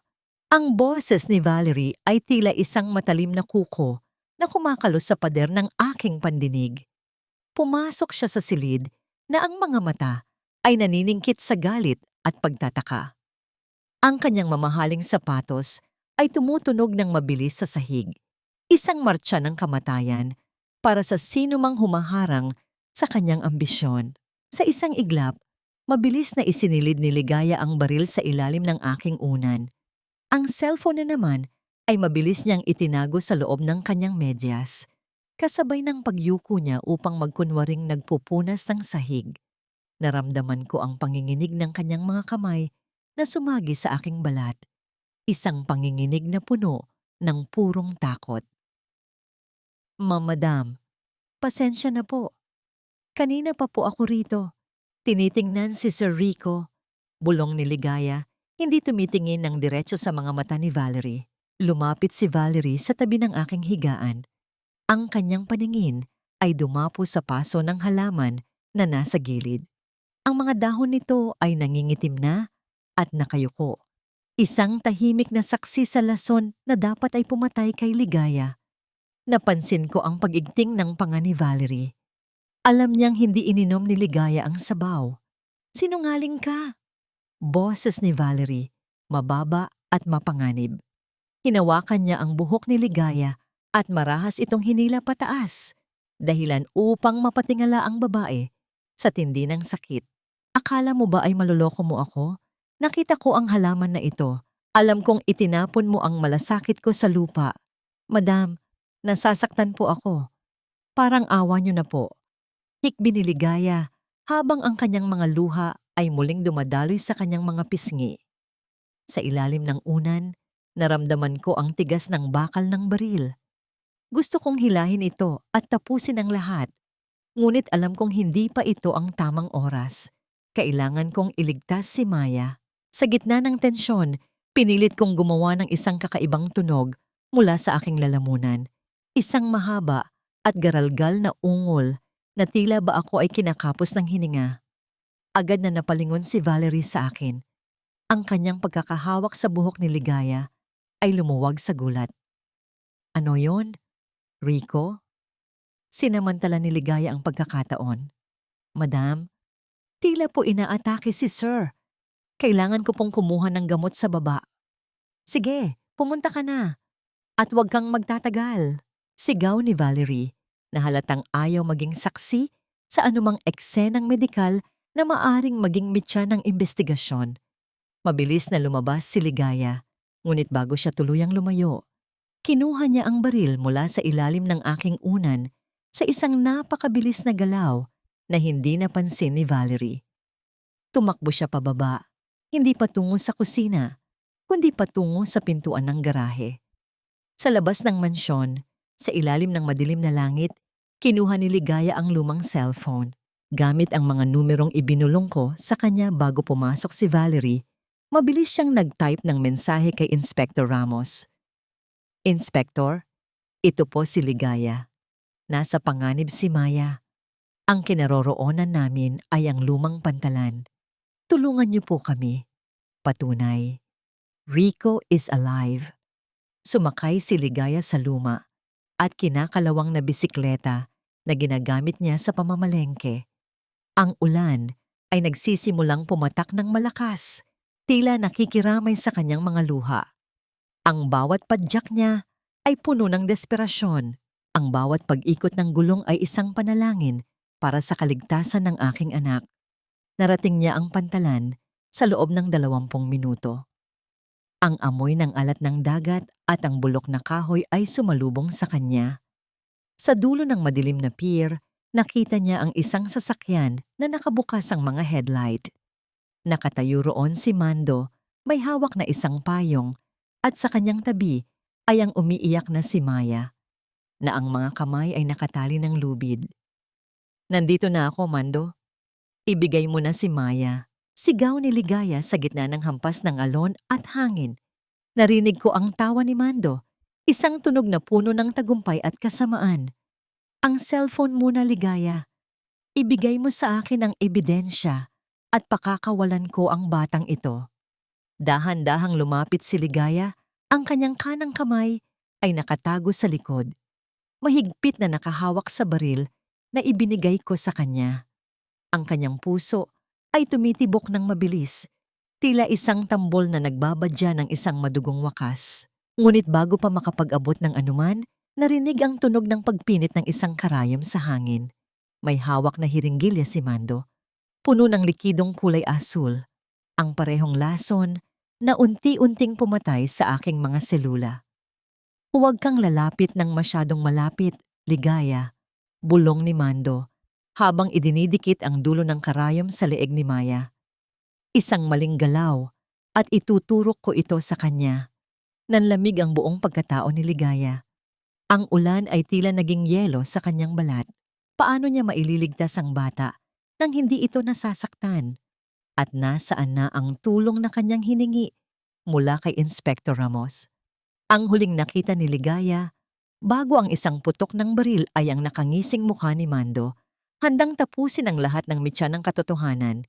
Ibigay mo ang cellphone, Ligaya, isang hakbang pa, at ituturok ko ito sa leeg ng bata. Ang sigaw ni Mando ay tila isang matalim na kidlat na humiwa sa gitna ng unos sa pantalan. Ang nakabibinging putok ng baril na umalingaw-ngaw kanina ay hindi tumama sa kanya. Ito ay nagmula sa nanginginig na kamay ni Ligaya na tumama lamang sa isang lumang bariles ng langis. Ang usok mula sa dulo ng baril ay mabilis na tinangay ng hangin kasabay ng pag-asa ni Ligaya na madaling matatapos ang bangungot na ito. Mando, parang awa mo na. Kunin mo na ang lahat. Huwag mo lang saktan si Maya. Pagsusumamo ni Ligaya. Ang kanyang mga paa ay nakabaon sa madulas na putik ng pantalan at ang kanyang katawan ay basang-basa na ng ulan. Ang baril na ibinigay ko sa kanya ay dahan-dahang bumababa. Tila ba ang bigat ng bakal ay hindi na kayang pasanin ng kanyang nanghihinang mga braso. Narinig ko ang iyak ni Maya, isang matinis na panaghoy na humahalo sa hagupit ng mga alon sa ilalim ng pier. Ate Ligaya, tulong po. Masakit po ang pagkakahawak ni Tito Mando. Tumahimik ka. Bulyaw ni Mando, habang mas lalong idinidikit ang dulo ng karayom sa manipis na balat ng leeg ni Maya. Ang asul na likido sa loob ng hiringgilya ay kumikinang sa ilalim ng madilim na ilaw ng pantalan, isang kulay na sumisimbolo sa kamatayan. Ligaya, huling babala na ito. Itapon mo ang baril at ibigay mo ang cellphone o panoorin mong mamatay ang anak ng amo mo sa harap mo. Sa loob ng aking silid sa mansyon, nararamdaman ko ang bawat pintig ng takot ni Ligaya. Ang aking diwa ay tila nakakabit sa kanyang puso. Ramdam ko ang kanyang pag-aalinlangan, ang kanyang pighati, at ang matinding pagmamahal na nagtutulak sa kanya na gawin ang pinakamabigat na sakripisyo. Gusto kong sumigaw mula sa aking higaan. Gusto kong sabihin sa kanya na huwag susuko.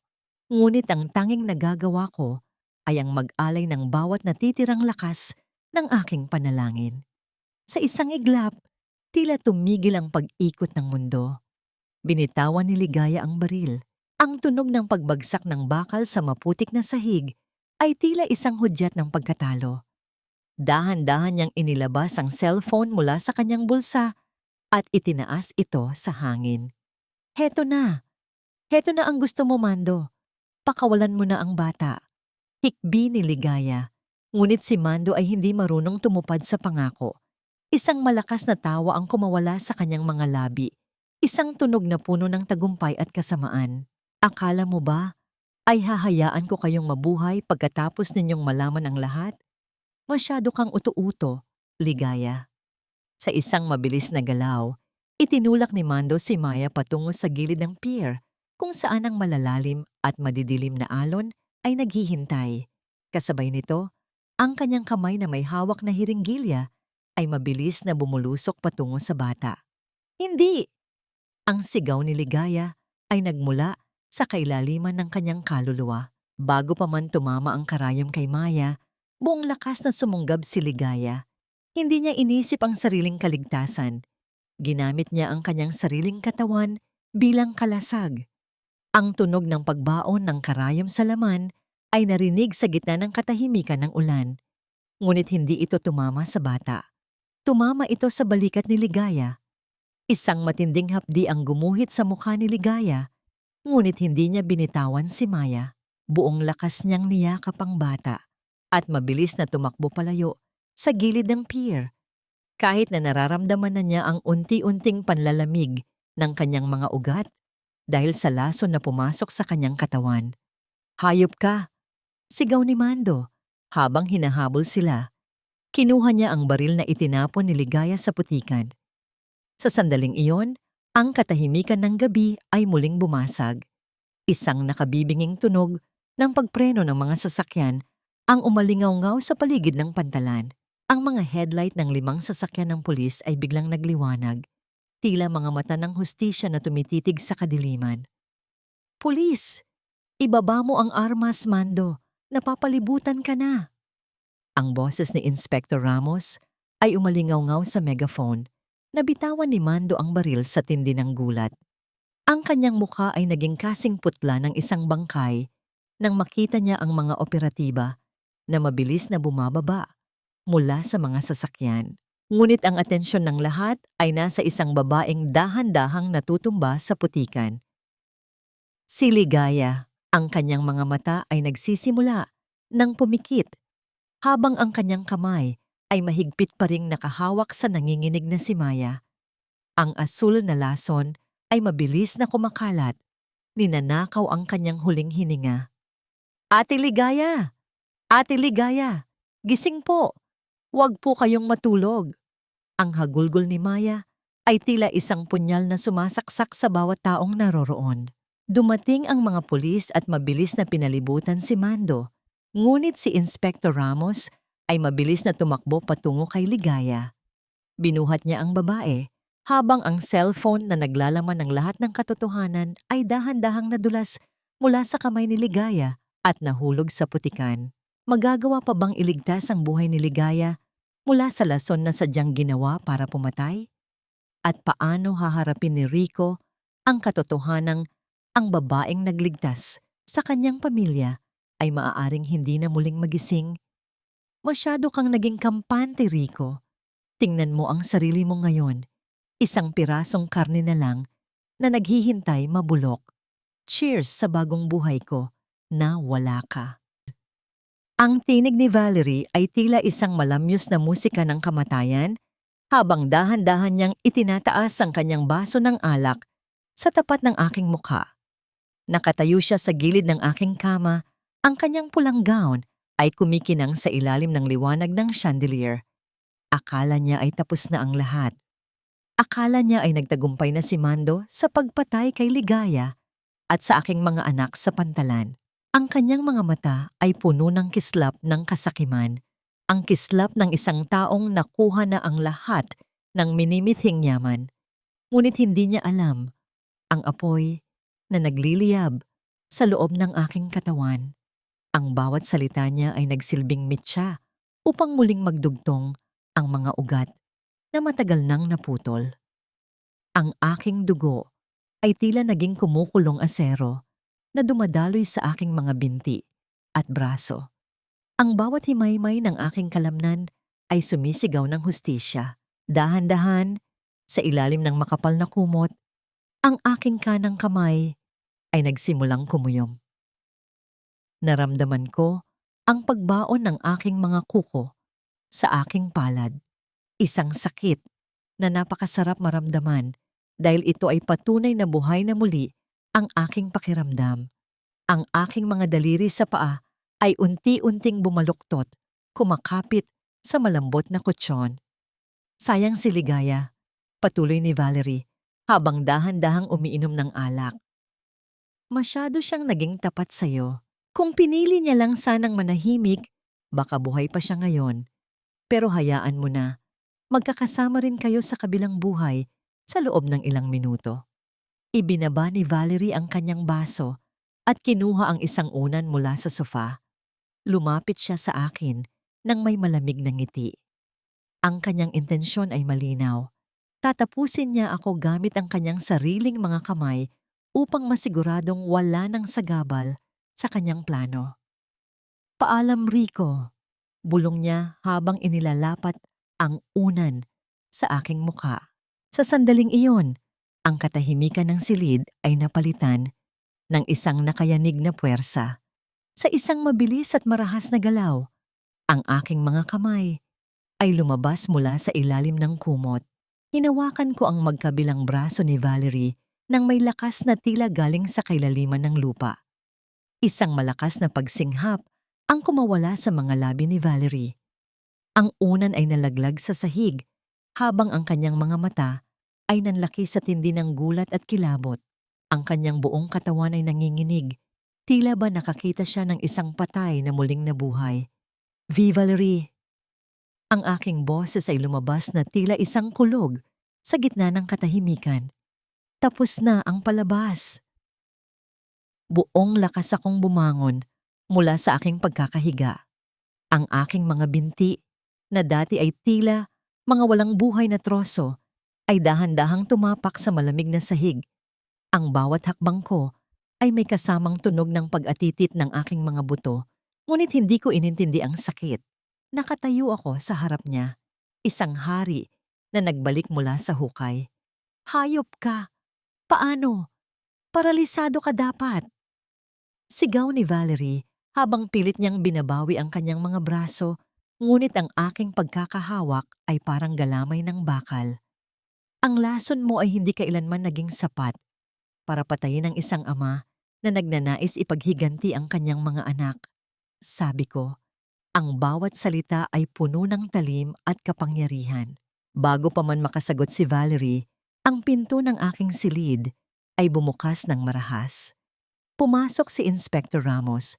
Ang kanyang uniforme ay basang-basa ng ulan at ang kanyang mukha ay puno ng pighati.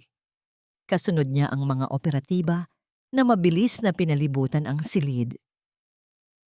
Sir Rico, gising na po kayo, bulong ni Ramos. Ang kanyang boses ay nanginginig. Nakuha na po namin si Mando.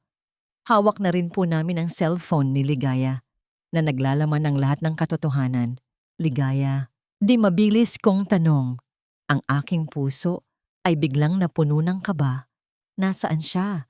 Nasaan ang aking anak? Yumuko si Inspector Ramos. Ang bata po ay ligtas, pero si Ligaya, tinamaan po siya ng lason na dapat ay para sa inyong anak. Kasalukuyan po siyang nasa kritikal na kondisyon sa ospital. Ang aking buong mundo ay tila tumigil sa pag-ikot. Ang tagumpay ko sa muling pagbangon ay nabalot ng isang madilim na ulap ng takot para sa babaeng nag-alay ng kanyang buhay para sa amin. Tumingin ako kay Valerie. Ang aking mga mata ay nagnininga sa galit. Iposas niyo ang babaeng yan. Utos ko sa mga pulis. Siguraduhin ninyong hindi na niya muling makikita ang liwanag ng araw.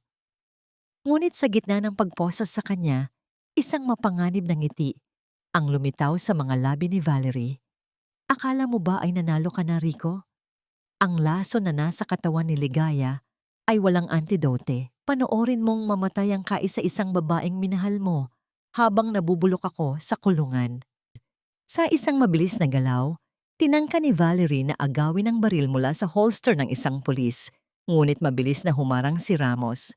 Ang tunog ng pakikipagbuno ay umalingaw-ngaw sa silid, hanggang sa marinig ang isang malakas na putok na tumama sa bintana. Bumasag sa salamin na tila libu-libong kristal na bumagsak sa sahig. Ano ang mangyayari kay Ligaya ngayong ang lason ay tuluyan ng kumalat sa kanyang katawan?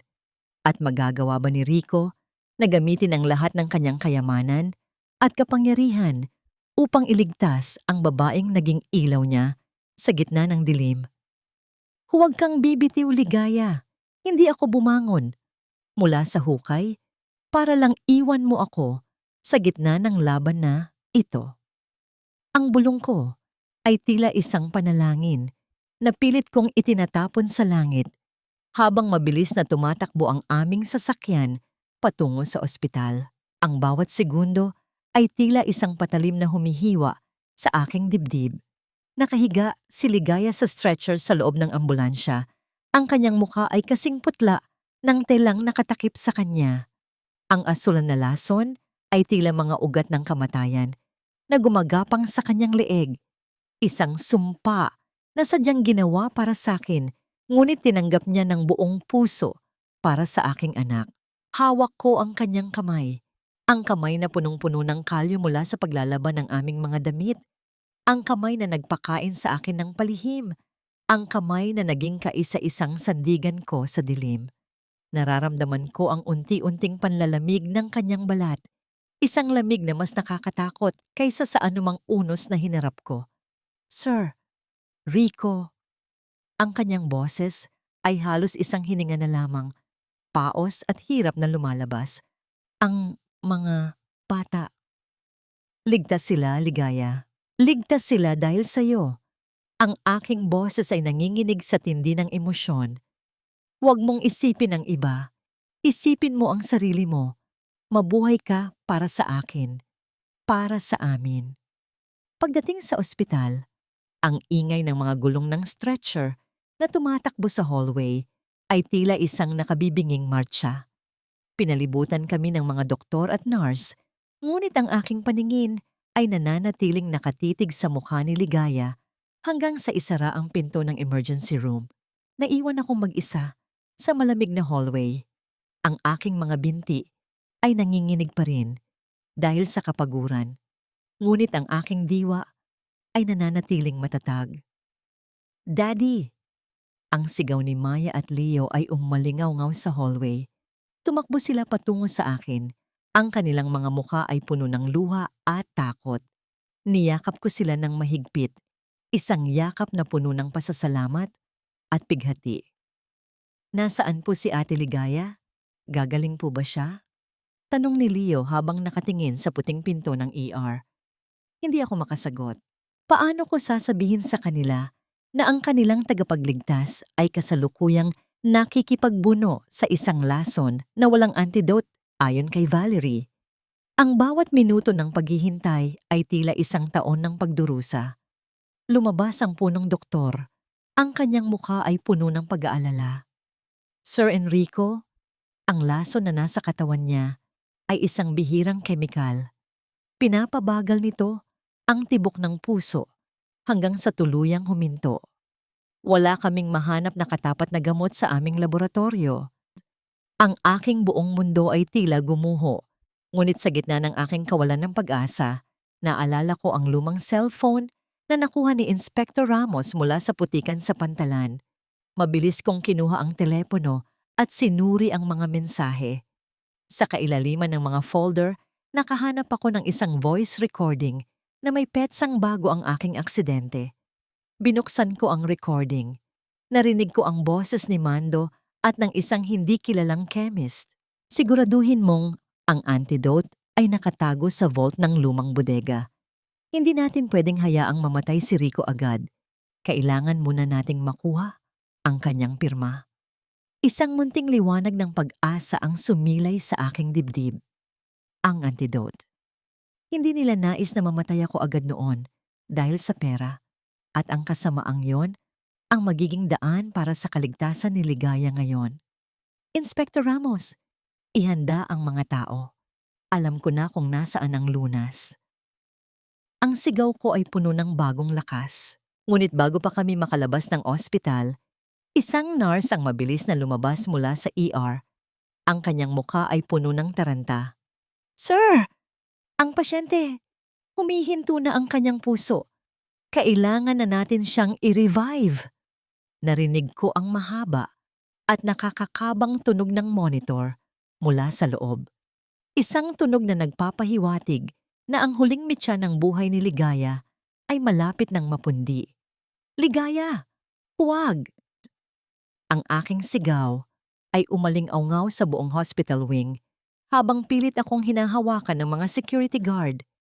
Magagawa ko pa bang makuha ang antidote sa lumang bodega bago tuluyang mawala ang huling pintig ng puso ni Ligaya? At anong mga panganib ang naghihintay sa akin sa bodega ni Mando? Ngayong alam ng kanyang mga tauhan na buhay ako at naghahanap ng katarungan? Huwag kang bibitiw, Ligaya. Kung kailangang dumanak ang aking sariling dugo upang iligtas ka, gagawin ko ng walang pag-aalinlangan. Ang bawat hakbang ko palabas ng ospital ay tila hapdi ng libu-libong karayom sa aking mga binti na kasasariwa pa lamang mula sa pagkaparalisa. Ngunit ang sakit ng aking katawan ay wala pang kalahati ng sakit na nararamdaman ng aking puso habang naiwan si Ligaya sa loob ng silid na yon, nakikipagpatintero sa kamatayan. Sumakay ako sa sasakyan ni Inspector Ramos. Ang tunog ng pagpaharurot ng makina ay tila isang hudyat ng aming huling pag-asa. Sir Rico, siguraduhin niyo po ang inyong lakas. Hindi pa po kayo lubusang magaling. Paalala ni Ramos habang mabilis niyang iniikot ang manibela sa gitna ng madilim at madulas na lansangan. Ang ulan ay hindi tumitigil. Tila ba nakikidalamhati ang langit sa bawat segundong nawawala sa amin. Wala akong pakialam sa aking lakas, Ramos. Ang kailangan ko ay ang gamot na magbabalik ng hininga sa babaeng nagligtas sa aking pamilya. Ang aking boses ay puno ng awtoridad na tila ba ang aking dating kapangyarihan ay nagbalik ng higit pa sa dati. Narating namin ang lumang bodega ni Mando sa loob ng 10 minuto. Ang amoy ng kalawang, lumang langis at bulok na kahoy ay sumalubong sa amin. Ang bawat hakbang namin sa loob ng madilim na gusali ay may kasamang tunog ng pag-atitit ng mga lumang yero at ang mahina ngunit nakakakabang tunog ng pagpatak ng tubig mula sa butas na bubong. Dito po sa dulo, sir. Iyan ang opisina ni Mando. Bulong ni Ramos habang ang kanyang kamay ay nakahawak sa kanyang holster, handa sa anumang panganib. Pagpasok namin sa silid, nakita ko ang isang malaking vault na gawa sa makapal na bakal. Ito ang taguan ng lahat ng kataksilan ni Mando. Ang mga dokumento ng pagnanakaw, ang mga ebidensya ng sabotahe sa aking eroplano, at ang lunas na aking hinahanap. Gamit ang code na nakuha ko mula sa mga mensahe sa cellphone ni Ligaya, nanginginig kong pinihit ang dial ng vault. Ang tunog ng pagbukas ng mga trangka ng bakal ay tila isang musika sa aking pandinig. Sa loob, nakita ko ang isang maliit na kahon na kulay pilak. Pagbukas ko nito, tumambad ang isang vial ng likidong kasing linaw ng kristal. Ang antidote. Ang kaisa-isang bagay na magbabalik ng kulay sa mga labi ni Ligaya. Ngunit bago ko pa mahawakan ang bote, narinig namin ang tunog ng pagpihit at ng baril mula sa likuran. Isang tauhan ni Mando ang lumabas mula sa anino. Ang kanyang muka ay puno ng galit at desperasyon. Ibigay mo sa akin ang kahon na yan, Rico. Kung hindi, mamamatay kayo rito ni Ramos. Sigaw ng lalaki. Sa sandaling iyon, hindi ako natakot. Ang pagmamahal ko kay Ligaya ay naging isang pader na hindi kayang masira ng anuman. Tumayo ako ng tuwid at direkta kong sinalubong ang kanyang mga mata, hindi umiwas. Kung gusto mo, tapusin mo na ito. Pero ang gamot na ito ay makararating sa ospital. Kahit sa huling sandali ko, hindi mo ako mapipigilan. Nagkaroon ng mabilis na tensyon sa pagitan namin. Ang tunog ng pagbagsak ng mga mabibigat na gamit sa sahig at ang kiskisan ng mga sapatos sa semento ay umalingaw-ngaw sa buong bodega. Nagawa ni Ramos na pabagsakin ng lalaki, ngunit sa gitna ng gulo, ang vial ng antidote ay nadulas mula sa aking mga kamay at gumulong patungo sa gilid ng isang malalim na siwang sa sahig. Hindi! Ang aking sigaw ay puno ng purong takot. Mabilis akong sumubsob sa sahig, ang aking mga daliri ay pilit na inaabot ang maliit na bote bago ito tuluyang mahulog sa madilim na kailaliman ng bodega. Naramdaman ko ang pagbalat ng aking mga siko sa semento, ang sakit na tila sinusunog ang aking balat, ngunit hindi ko itinigil ang pag-abot. Sa huling sandali, nahawakan ko ang dulo ng bote. Sa sandaling iyon, tumunog ang aking sariling cellphone. Isang tawag mula sa ospital. Ang aking kamay na humahawak sa antidote ay nanginginig nang sagutin ko ang tawag. Sir Enrico, si Ligaya po. Ang boses ng nurse ay puno ng pighati. Wala na po siyang pulso. 1 minuto na po kaming gumagawa ng CPR pero hindi na siya tumutugon. Nanlamig ang aking buong pagkatao. Ang antidote na hawak ko ay tila naging isang mabigat na bato. Ang bawat patak ng ulan na tumatama sa bubong ay tila bawat segundo ng buhay ni Ligaya na tuluyan ng naglalaho. Gawin niyo ang lahat. Huwag niyo siyang bibitawan. Papunta na ako. Ang aking bulyaw ay puno ng desperasyon habang mabilis kaming tumatakbo pabalik sa sasakyan. Magagawa pa bang ibalik ng malinaw na likidong ito ang buhay na kinuha na ng asul na lason? O huli na ang lahat para sa hari at sa kanyang tagapagligtas? Ang bawat pag-ikot ng gulong ng sasakyan ay tila isang karera laban sa tadhana na ayaw kaming bigyan ng pagkakataon. Hindi pa tapos ang laban, Ligaya. Hindi kita hahayaang lumisan nang hindi naririnig ang pasasalamat ng puso ko. Ang bawat hakbang ko sa hallway ng ospital ay tila isang pagtakbo sa gitna ng nagbabagang apoy. Ang aking mga binti ay nanginginig sa pagod, ngunit ang aking kamay ay mahigpit na nakakapit sa maliit na bote ng antidote. Ang kaisa-isang susi sa buhay ng babaeng nag-alay ng lahat para sa akin. Pagdating ko sa pintuan ng emergency room, sinalubong ako ng nakabibinging katahimikan. Ang mga nurse ay nakatayo lamang, ang kanilang mga balikat ay nakabagsak, at ang doktor ay dahan-dahang itinigil ang pagpindot sa dibdib ni Ligaya. Sir Rico, wala na po siya. Huminto na ang lahat ng kanyang senyales ng buhay. Ang malungkot na boses ng doktor ay tila isang hatol ng kamatayan na umalingaw-ngaw sa buong silid. Hindi, hindi niyo siya pwedeng sukuan. Ang aking sigaw ay puno ng purong desperasyon. Lumapit ako sa gilid ng higaan ni Ligaya. Ang kanyang mukha ay kasing putla ng marmol at ang kanyang mga labi ay wala ng kulay. Mabilis kong iniabot sa doktor ang maliit na bote. Iturok niyo ito. Ngayon din. Iyan ang antidote mula sa laboratorio ni Mando. Nag-aalinlangan ng doktor, ngunit sa tindi ng awtoridad sa aking mga mata, mabilis niyang kinuha ang hiringgilya. Narinig ko ang tunog ng pagtusok ng karayom sa suwero, ang mabilis na pagdaloy ng malinaw na likido patungo sa mga ugat ni Ligaya. Tumayo ako sa tabi niya. Hinawakan ko ang kanyang nanlalamig na kamay at inilapit ito sa aking mga labi. Ligaya, bumalik ka. Ang mga bata, si Leo, si Maya, kailangan ka namin. Kailangan kita. Bulong ko sa kanyang tenga. Ang aking mga luha ay pumatak sa kanyang pisngi. Ang silid ay binalot ng isang nakabibinging tensyon. Ang mahabang tunog ng monitor na nagpapahiwatig ng kawalan ng tibok ng puso ay tila isang walang katapusang huni ng kamatayan. 1 segundo, 10 segundo, 30 segundo. Wala pa ring nangyayari. Ang bawat patak ng ulan sa bintana ay tila mga huling sandali ng aming pag-asa na unti-unting nauubos. Ngunit bigla, isang himala ang naganap. Ang diretso at manipis na linya sa screen ng monitor ay biglang umigtad.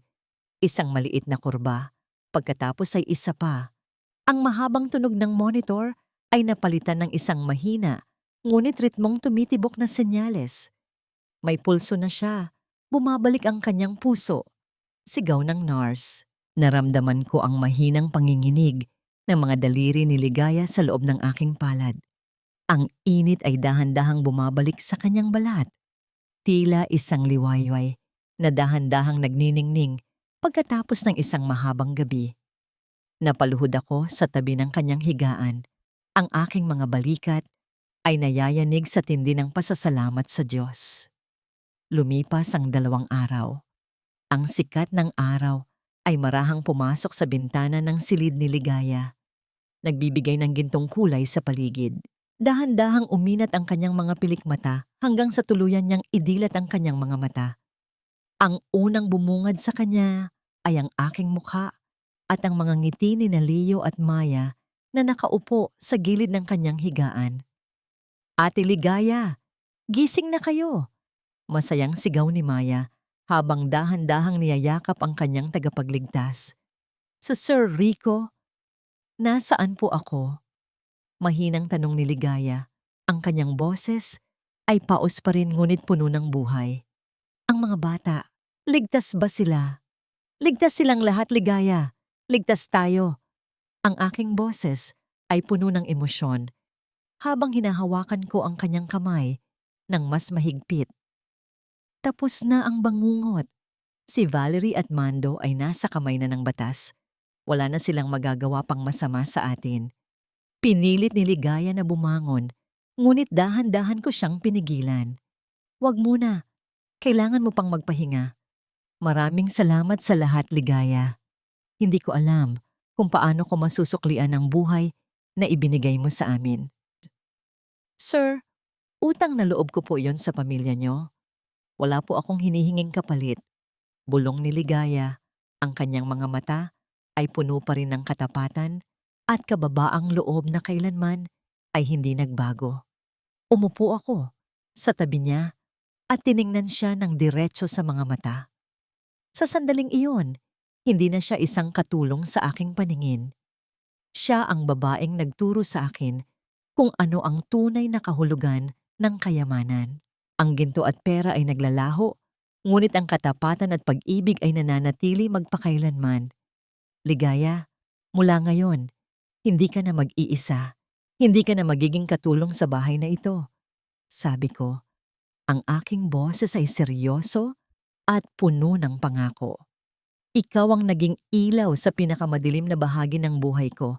Ikaw ang nagligtas sa aking mga anak. At kung pahihintulutan mo ako, gusto kong maging bahagi ka ng pamilyang ito. Hindi bilang empleyado, kundi bilang katuwang ko sa buhay. Nanlaki ang mga mata ni Ligaya. Isang matamis na pamumula ang dahan-dahang lumitaw sa kanyang mga pisngi. Ang tunog ng pagtibok ng aming mga puso ay tila naging iisa sa katahimikan ng silid. Sir Rico, hindi po ako karapat-dapat. Isang simpleng katulong lang po ako. Hindi Ligaya, putol ko sa kanyang sinasabi. Ikaw ang pinakamayamang taong nakilala ko dahil sa laki ng iyong puso. At ang puso mo ang tanging kayamanan na nais kong ingatan habang buhay. Niyakap ko siya ng marahan, isang yakap na puno ng respeto, pag-ibig at pangako ng isang bagong simula. Ang mga bata ay sumali sa aming yakap, lumilikha ng isang bilog ng pagmamahal na walang sino mang makakasira. Sa labas ng bintana, ang mga ibon ay nagsisimulang umawit at ang mga bulaklak sa hardin ay dahan-dahang bumubuka. Isang hudyat na ang bagyo ay tuluyan ng lumipas at ang isang maliwanag na umaga ay narito na para sa aming lahat. Ang tunay na bilangguan ay hindi ang mga pader na gawa sa semento at rehas na bakal, kundi ang isang pusong puno ng kasakiman at kawalan ng pagmamahal. Isang taon na ang lumipas mula nang ang unos ay humampas sa aming buhay. At ngayon ay nakatayo ako sa harap ng isang makapal na salamin sa loob ng pambansang bilangguan. Sa kabilang panig, nakaupo si Valerie. Wala na ang kislap ng kanyang mga mamahaling alahas, wala na ang ayos ng kanyang buhok, at ang kanyang mga mata na dati ay puno ng katarayan ay napalitan na ng isang madilim at walang buhay na titig. Naparito ka ba para pagtawanan ako, Rico? Ang boses ni Valerie ay narinig ko sa intercom, paos at puno pa rin ng pait. Nakuha mo na ang lahat, ang kumpanya, ang mga bata, at ang katulong na yon. Ano pa ang gusto mo? Tiningnan ko siya ng diretso sa mga mata, hindi nang may galit, kundi nang may malalim na habag. Naparito ako para sabihing pinatawad na kita, Valerie. Hindi dahil karapat-dapat ka, kundi dahil ayaw ko nang bitbiti ng bigat ng galit sa aking puso. Ang pagpapatawad ko, ang huling tanikala, na puputulin ko upang maging ganap na malaya ang aming pamilya. Tumalikod ako at naglakad palabas. Iniwan ko ang babaeng naging bilanggo ng sarili niyang ambisyon. Ang bawat hakbang ko sa semento ay tila isang pag-iwan sa madilim na kahapon. Sa labas ng bilangguan, sinalubong ako ng maliwanag na sikat ng araw at ang sariwang hangin ng kalayaan. Pagdating ko sa aming tahanan, isang bahay na hindi na lamang mansyon, kundi isang tunay na tahanan. Naririnig ko ang tawanan ni Leo at Maya sa hardin. Wala na ang takot sa kanilang mga boses. Nakikita ko sila mula sa malayo, naghahabulan sa damuhan habang tinutulungan sila ni Ligaya na magtanim ng mga bagong bulaklak. Lumapit ako sa kanila ng dahan-dahan. Ang aking mga binti ay malakas na muli. Bawat hakbang ay may kasamang pasasalamat sa bawat pintig ng aking puso. Nang makita ako ni Ligaya, tumayo siya at pinahid ang dumi sa kanyang mga kamay gamit ang kanyang tapis. Ang kanyang mukha ay nagniningning sa ilalim ng araw. Isang kagandahang hindi kayang bilhin ng anumang hiyas. Sir Rico, nakabalik na po pala kayo. Mahiyaing bulong ni Ligaya. Ang kanyang mga mata ay puno ng pagmamahal na naging sandigan ko sa loob ng maraming buwan. Ligaya, ilang beses ko bang sasabihin sa'yo, Rico na lang ang itawag mo sa akin, sabi ko habang dahan-dahang hinahawakan ang kanyang kamay. Inilapit ko ang aking mukha sa kanya. Naramdaman ko ang init ng kanyang balat at ang amoy ng mga bulaklak sa kanyang buhok. Ikaw ang nagligtas sa akin mula sa kadiliman.